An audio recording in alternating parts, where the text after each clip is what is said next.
last one on my list for today is the Pokemon trading card game, but not the regular Pokemon trading card game. This is Pokemon trading card game First Battle. And this is a new version of Pokemon that came out, honestly, I think it just came out this year. Super recent. And basically this is taking Pokemon trading card game and making it even simpler for younger kids. I got this because my older kids know how to play Pokemon. We've played Pokemon a bunch, but my younger two haven't played nearly as much. So I wanted to find something that would be exciting for them. They've been taking Pokemon cards to school and trading them despite what their teacher says, sort of thing. But yeah, the kids are all really into the Pokemon cards and enjoying that. And I was a fan of Pokemon trading card game growing up, so I wanted to see how this game works. Basically, the differences in this is it comes with a starter deck. It's very, very small starter deck. It's like maybe 20 cards, and you have all Pokemon of the same type. You have two different ones in each pack, two different decks in each pack, and you basically have a starter Pokemon that starts in play and an energy that starts in play.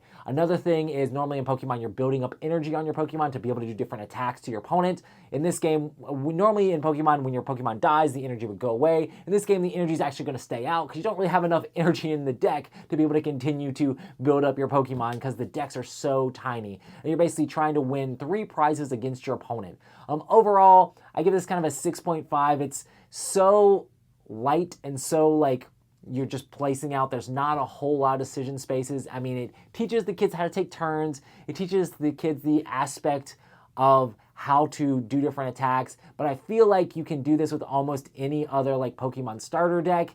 And I feel like I would almost, even with younger kids, I would skip this and go to a regular Pokemon deck. Just because the cards you get in here, I don't necessarily enjoy the dumbed down version as much, and the regular version with Pokemon cards is basically just as simple as this, besides the fact that you don't save the energy and stuff like that. And I feel like you get more value for your money if you just bought a regular Pokemon deck and then could just combine it with any other Pokemon cards you have. This is kind of being, it's like standalone thing with different backs and things like that.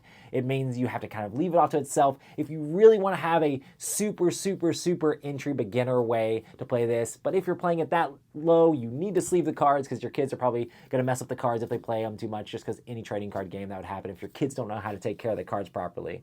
But there's that.